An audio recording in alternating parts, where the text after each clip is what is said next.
I asked the best players from across Australia, including Lachlan from ZorpaZorp, Jeremy from the Green Dragon podcast, and Kylie, the winner of the Invitational International Masters Championship, along with a couple other high-ranking Australian players, what they think the best heroes in Middle-earth are.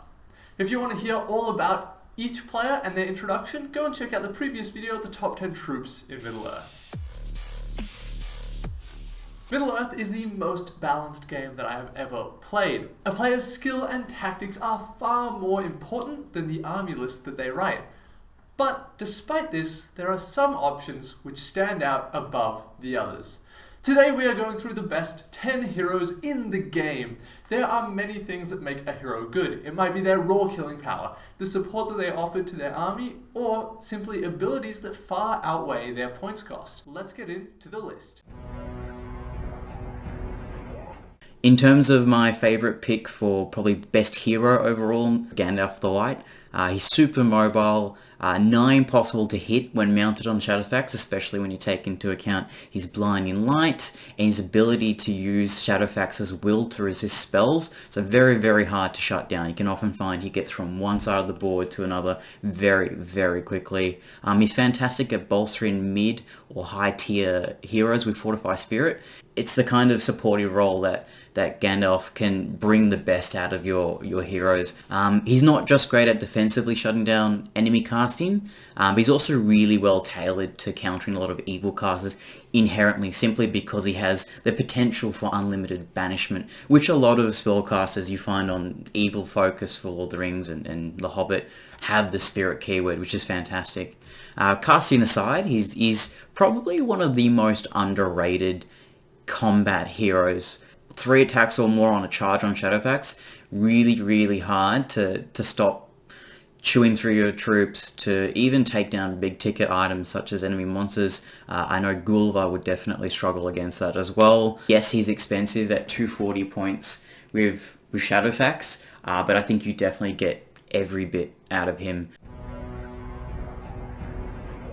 Helm Hammerhand is a truly mighty hero, a figure of myth and legend, a doer of epic deeds whose name struck fear into the hearts of the enemies of Rohan years beyond his death. I'm Lockie from ZorpaZorp Gaming, and when Jakey asked me about my favourite hero, I just had to dive back into Rohan to chat about one of the newest profiles for SBG, Helm Hammerhand. Released alongside the War in Rohan supplement at the end of 2019, Helm caused a little bit of buzz, but the delay in the release of his model relegated him to lists less frequently taken, and with COVID descending not long after he hit the shelves, we haven't seen Helm or his legendary legion tearing up the meta, but he is an insane profile. He may not take out top spot in that best hero category, getting knocked down quite a few rungs by the Aragorns and Gilgalads of this world, but he is a phenomenal profile when used in the right way. Fight 5, Strength 5, Defense 7, 3 wounds, 3 attacks, Courage 6, 3 might, 3 will, 1 fate is an insane stat line. Add to that he causes terror on a turn in which he charges, he's burly with a 2-handed weapon, has access to heroic strike,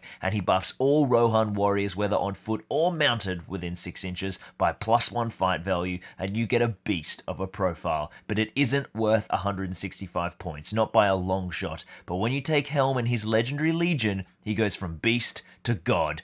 Helm gets Mighty Hero, gaining +1 free might per turn, and in addition he may call a single heroic combat for free every single turn. Move over Aragorn, there's a new mighty sheriff in town. Throw Helm on the force multiplier with legs we like to call a horse, and this model will take down almost anything. But why isn't he in the true cream of the crop? What's holding him back? Well, as always with SBG, it's all about context. Helm's Legion is great. Rohan warriors can use their throwing spears to support, and you've got access to Fight 5 Royal Guard, which I banged on about enough in the last video, but Helm cannot be included with any other named heroes of Rohan. He isn't from the same historical period. So to take Helm, you have to say bye-bye to Theoden, Aemma, Dernhelm, and Gamling, and this just hasn't been worth the trade-off in raw power from a purely competitive standpoint. However, we live in a new era. Post the Gamling FAQ, maybe we will finally get to see Helm shine, because let's face it, who doesn't want a hero that has a special rule built around him putting away his sword and crushing the skulls of his enemies with his bare hands? Number 8 was submitted by Andrew Coleman. He chose the Witch King. Andrew said that the upgrades make him very versatile, allowing him to fill many roles in your army, and this allows him to scale well so he fits into any points value. He has great synergies in the lists that you bring him with. The Crown of Morgul not only makes him a dangerous hitter, but also an incredibly reliable spellcaster. He counters wizards with your staff is broken, and the Morgul blade makes him great at assassinations. When you take him on a Fellbeast, he's also highly mobile, so he can attack anywhere on the battlefield super quickly.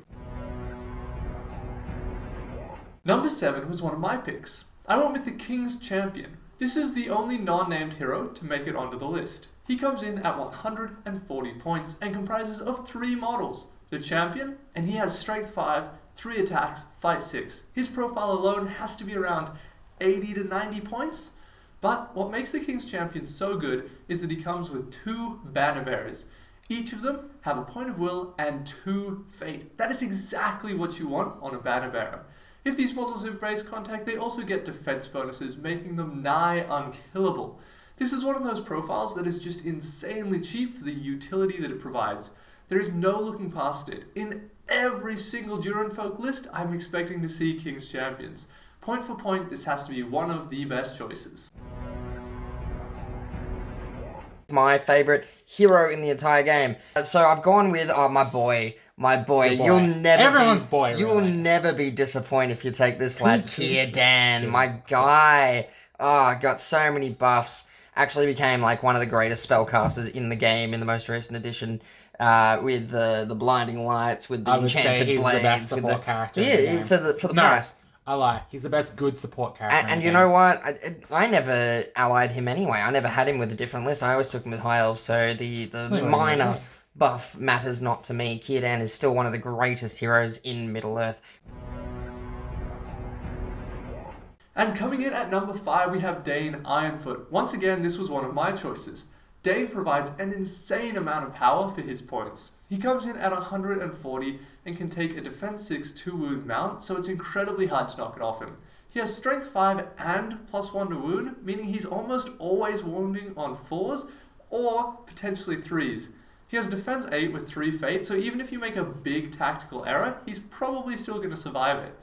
He massively buffs his army. Dwarves around him get fearless. He also gets Master of Battle as his army bonus. This is just one of those profiles that I look at and I go, how the hell is he only 140 points? He is incredible. There's one hero. There's one hero that I believe is the best hero in the game. Go on.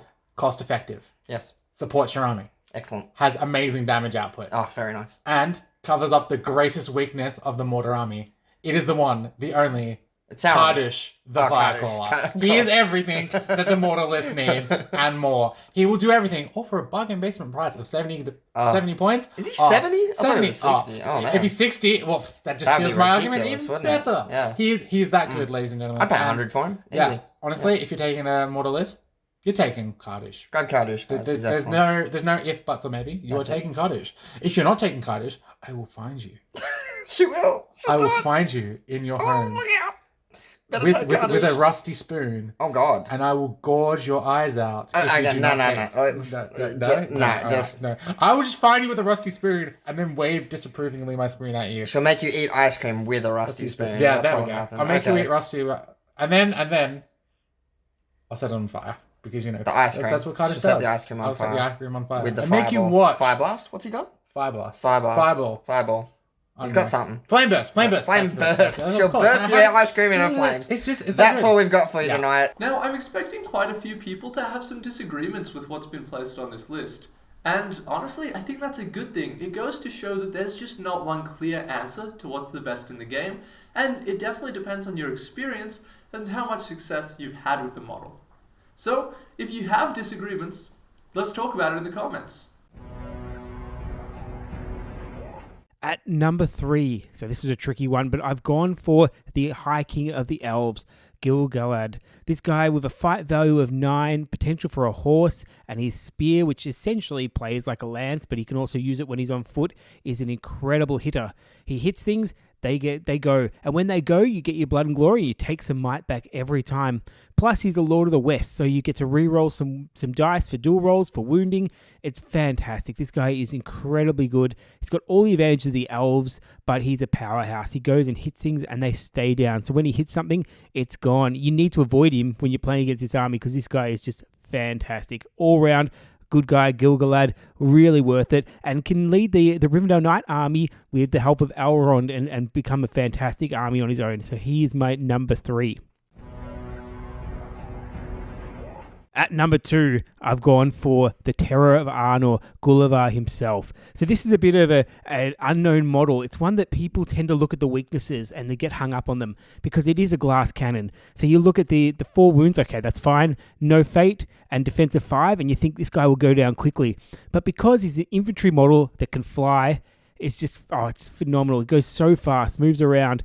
So this guy has Fly, Harbinger of Evil, Monstrous Charge, so he's getting extra attacks. His attacks are equal to his wounds, so he's getting 4 attacks plus 1 on the charge, Resistant to Magic, and Terror. So it's got all this good stuff. It's got 3 might with Heroic Defense, Heroic Strength. You can take that if you want. With a Strength of 8, I'm not sure you need it too often. It's already got a phenomenal strength. Fight value of 7 baked in already. This guy hits really hard. Things stay dead when he hits. And if you get him in the wrong spot, you can go just eat a few models and get your wounds back up. That's fantastic. So fast, can pick up a prize, can assassinate anything, and is just such a powerhouse and such a threat on the battlefield. He just jumps around constantly and is really, really hard to pin down because basically anything you pin just disappears. He hits so hard. Fantastic model. And before we get to number 1, we have the honorable mentions. These are the models that didn't quite make it into the top 10, but I thought still deserved to be talked about. This list was super long because there are so many good heroes in the game, and narrowing it down was super hard, but the first one is going to come from Sean. Thranduil's got to be one of my favourite heroes, an absolute beast, and a really good support hero alongside his Palace Guard.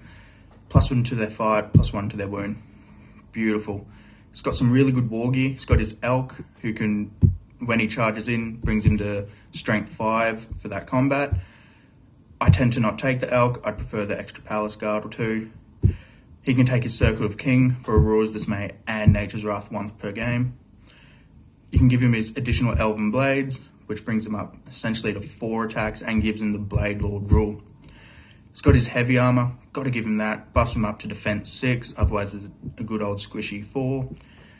And then if I got an extra few points, you just tuck in his bow. But he's an absolute beast, love him to bits. Next on our honorable mentions is Floy Stonehand. He is one of the most unique heroes in the game, allowing you to turn off an enemy's special rule or war gear for 1 turn for a point of will.